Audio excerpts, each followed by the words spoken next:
할렐루야. 5월 셋째 주일 가정예배입니다. 신앙 고백드립니다. 마음으로 믿고 입술로 고백할 때 구원이 임합니다. 나는 전능하신 아버지 하나님, 천지의 창조주를 믿습니다. 나는 그의 유일하신 아들 우리 주 예수 그리스도를 믿습니다. 그는 성령으로 잉태되어 동정녀 마리아에게서 나시고 본디오 빌라도에게 고난을 받아 십자가에 못 박혀 죽으시고 장사된 지 사흘 만에 죽은 자 가운데서 다시 살아나셨으며 하늘에 오르시어 전능하신 아버지 하나님 우편에 앉아 계시다가 거기로부터 살아있는 자와 죽은 자를 심판하러 오십니다. 나는 성령을 믿으며 거룩한 공교회와 성도의 교제와 죄를 용서받는 것과 몸의 부활과 영생을 믿습니다. 아멘. 할렐루야. 좋으신 하나님을 찬양합니다. 영광 올려드립니다. 오늘도 여호와 이레입니다. 예수님의 이름으로 여러분 모두를 축복합니다. 주님과 동행하는 복된 하루 되시기를 축원드립니다. 자, 오늘은 시편 18편 28절로 45절 말씀까지 묵상합니다. 기도합니다. 영광을 받으시옵소서. 하나님을 사랑하며 예배합니다. 경배합니다. 주의 보혈을 의지하여 싸우니 우리의 모든 죄와 허물을 사하시옵소서. 주의 이름을 의지합니다. 하나님의 선하심과 인자심 가운데 응답하여 주시기를 원합니다. 시편의 말씀들을 열어주시옵소서. 종을 낮추시고 겸손하게 하시고 이 말씀대로 되는 은혜가 있기를 원합니다. 하나님을 의지하는 신앙, 우리의 믿음이 더 깊어지고 견고해지는 은혜로운 시간 되기를 원합니다. 예수님의 이름으로 사모하며 기도합니다. 아멘. 자, 28절 말씀 봅니다. 주께서 나의 등불을 켜시며 여호와 내 하나님이 내 흑암을 밝히시리이다. 내가 주를 의뢰하고 적군을 향해 달리며 내 하나님을 의지하고 담을 뛰어넘나이다. 하나님의 도는 완전하고 여호와의 말씀은 순수하니 그는 자기에게 피하는 모든 자의 방패시로다. 여호와 외에 누가 하나님이며 우리 하나님 외에 누가 반석이냐. 이 하나님이 힘으로 내게 띠띠우시며 내 길을 완전하게 하시며 나의 발을 암사슴 발 같게 하시며 나를 높은 곳에 세우시며 내 손을 가르쳐 싸우게 하시니 내 팔이 노타를 당기도다. 아멘. 거기까지 보겠습니다. 여러분, 우리가 이렇게 읽기만 해도 이 전쟁하는 이 다윗의 모습이 보이죠. 적군을 달리고 힘있게 달려나가는 적들을 쓰러뜨리는 그러한 모습이 아주 드라마처럼 영화처럼 45절까지 보는 사람들로 하여금 마치 그 현장에 있는 것처럼 그렇게 느껴지게 합니다. 여러분, 전쟁에서 정말 중요한 게 뭐라고 생각합니까? 무기도 중요하고 얼마나 훈련된 병사들을 많이 보유하고 있느냐도 굉장히 중요하겠죠. 그런데 정말 중요한 것이 한 가지가 있습니다. 기세입니다. 기세. 군기라고 그러죠. 기세. 반드시 이긴다는 이 기세입니다. 아마 여러분들도 그런 경험이 있겠지만 저도 어릴 때 그런 경험들이 꽤 있습니다. 키가 크고 덩치가 큰데 작은 아이가 그 덩치 큰 아이를 싸워서 이기는 것을 보고, 얼마 전에도 씨름에서 30kg 이상 차이 나는데 이 아이가 이겼어요. 적게 나간 아이가. 뭐의 차이일까요? 기세입니다. 기세. 여러분, 우리가 29절 말씀 보면 이 다윗의 고백입니다. 내가 주를 위하고 적군을 향해 달림, 내 하나님을 의지하고 담을 뛰어넘는다고 말하고, 33절 말씀 보면 나의 발을 암사슴 발 같게 하시며 나를 높은 곳에 세우시며 내 손을 가르쳐 싸우게 하시니 내 팔이 노타를 당깁니다. 고구려 벽화에 나오는 그림 같지 않습니까? 말을 타고 달리면서 활을 막 당기는 암사슴처럼 달린다는 겁니다. 얼마나 힘 있는 모습이 느껴집니까? 37절 보세요. 내가 내 원수를 뒤쫓아가려니 그들이 망하기 전엔 돌아서지 아니하리이다. 지치지 않는 기세가 있는 겁니다. 38절 내가 그들을 쳐서 능히 일어나지 못하게 하리니 그들이 내 발 아래 엎드러지리이다. 대단한 용기고 대단한 기세입니다. 그래서 42절 말씀을 보면 내가 그들을 바람 앞에 티끌같이 부셔뜨리고 거리에 진흙같이 쏟아버렸나이다. 이 다윗이 이렇게 승리했던 이유가 있습니다. 왜 이렇게 기치가 높고 기세가 강하고 그렇게 용감하게 적진을 달렸을까? 하나님을 의지했기 때문입니다. 다른 이유가 없어요. 약한 자를 강하게 하실 수 있는 분은 오직 하나님이십니다.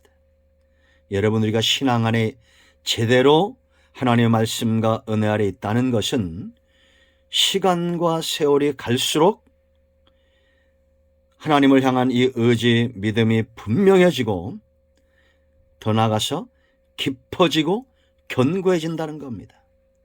흔들림이 없다는 거예요.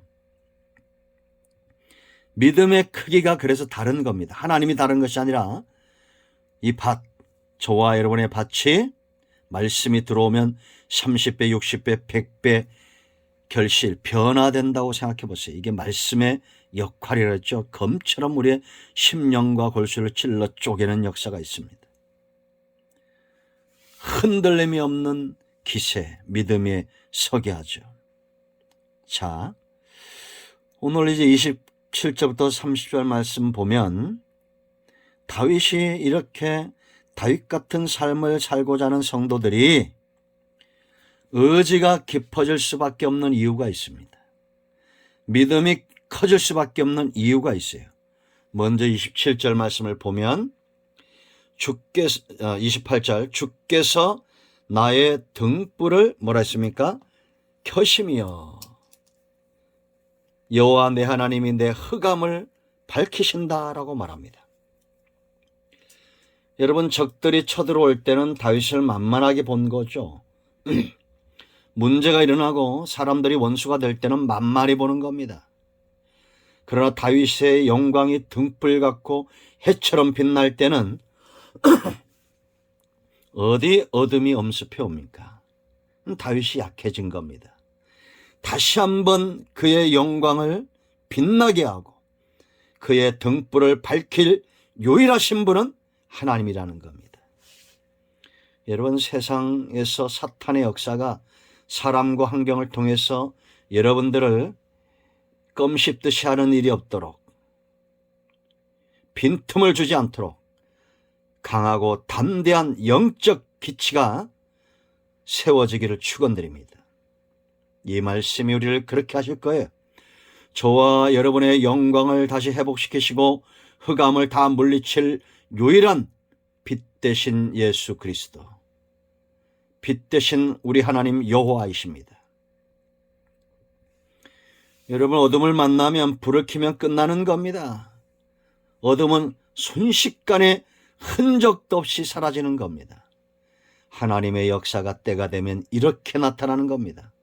어두울 때 등불을 켜면 순식간에 사라지듯이 어둠이 우리의 흑암, 내가 처한 모든 문제, 하나님이 불을 켜심에 흑암은 흔적도 없이 사라질 것입니다. 아멘 하십시오. 아멘입니다. 두 번째, 의지하는 것이 왜 중요하냐? 적은 점점 더 강해지기 때문에. 여러분, 최고 어려운 적들과 가장 높은 담은 내가 경험하는 겁니다. 아브라함이나 다윗은 그 시대에 그들이 경험했고, 이 시대에 저와 여러분에게도 이런 적들이 있고 담이 있을 수 있습니다. 문제는 그게 아닙니다. 29절 보세요. 내가 주를 의뢰하는 것, 이게 문제예요. 적군을 향해 달리며 하나님을 의지하고, 이것이 문제죠. 담을 뛰어넘나이다. 담은 있습니다. 적은 있어요. 그러나 내가 하나님을 얼마나 의뢰하고 있는지, 하나님을 얼마나 의지하고 있는지, 적군을 향해 달릴 기치가 높은 만큼 의지하시고 담을 뛰어넘을 만큼 우리의 믿음이 점점 더 성장하고 커져야 됩니다. 사탄은 여전히 강력하게 역사하고 있습니다. 지금 이 나라를 영적으로 잘 분별하시는 분들은 알 겁니다. 수많은 이단과 우상들이 득실거리고 있죠. 그 결과 영이 흐리니 세상은 어떠합니까? 살기가 강팍해져가고 있고, 사람들 속엔 분노가 있고, 사람들 속에는 절망이 있습니다. 우울감이 있습니다. 악한 사단의 역사가 있습니다. 어둠이 있습니다.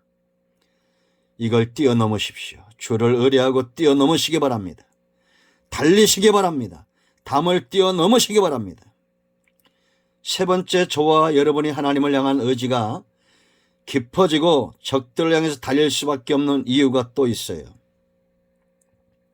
30절 말씀 보세요. 하나님의 도는 완전하고 여호와의 말씀은 순수하니 그는 자기에게 피하는 모든 자의 방패시로다. 믿음의 방패입니다. 믿음은 들음에서 나요. 하나님의 말씀을 우리가 이 완전하고 순수한 말씀에 자꾸 여러분들을 노출시켜야 됩니다. 눈으로 보고 귀로 들어야 됩니다. 눈이 바뀌고 귀가 바뀌면 중심이 바뀌고, 가슴이 바뀌면 입술이 바뀐다고 그랬죠. 말씀을 자꾸 보십시오. 들으십시오.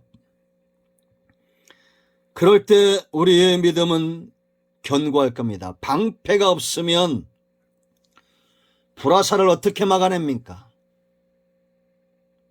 에베소 6장 10절 이하 읽어보세요. 믿음의 방패라고 했습니다. 화전을 소멸하는 거예요. 적들은, 사탄은 사람과 환경을 통해서 불화살을 쏴댑니다. 우리에게 상처 주는 말들을 끊임없이 쏴대고 활로 쏘듯이 그렇게 우리를 공격해 옵니다. 그러나 하나님의 말씀에, 완전한 도의 이 말씀에 사로잡힌 사람, 순수한 말씀을 주야로 묵상하는 사람은 흔들림이 없습니다. 견고하게 그 말씀 가운데 서 있어요. 이제 어떻게 하시겠습니까?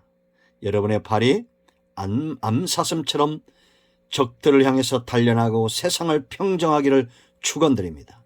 절망도 한숨도 쉬지 마세요. 감사하고 기뻐하고 하나님의 영광을 드러내고 하나님께서 우리에게 허락하실 이 위대한 승리. 그래서 여러분 44절 보세요. 이제는 소문나야 됩니다. 그들이 내 소문을 들은 즉 즉시로 내게 청종한다 라고 말했습니다. 이방인들이 내게 복종하리로다. 이방인들은 하나님이 없는 자입니다. 그래서 여러분, 예수 믿는 사람들에게는 나이 드는 것이 없습니다. 겉사람이 후패한다고 나이 든다고 무시당하지 않아요. 저는 그런 경우를 꽤 많이 봤습니다. 영적 거인이 되어져 가기 때문입니다. 새벽마다 부르짖고 저녁마다 부르짖고 말씀을 사모하는 신앙 깊고 뿌리 깊은 그런 성도들을 보세요. 범접할 수 없는 영적인 아우라가 있습니다. 이 위대한 영적인 힘의 능력에 붙들림 받은 저와 여러분과 여러분의 가정이 되기를 축원드립니다. 오늘 이 말씀도 가정 예배로 드리겠습니다. 이제 합심해서 기도하시고 가정의 마무리 기도하시고 주기도문으로 예배를 마치길 바랍니다. 여러분의 가정에 오늘도 응답이 임하였습니다. 아멘. 할렐루야. 축복합니다. 아멘.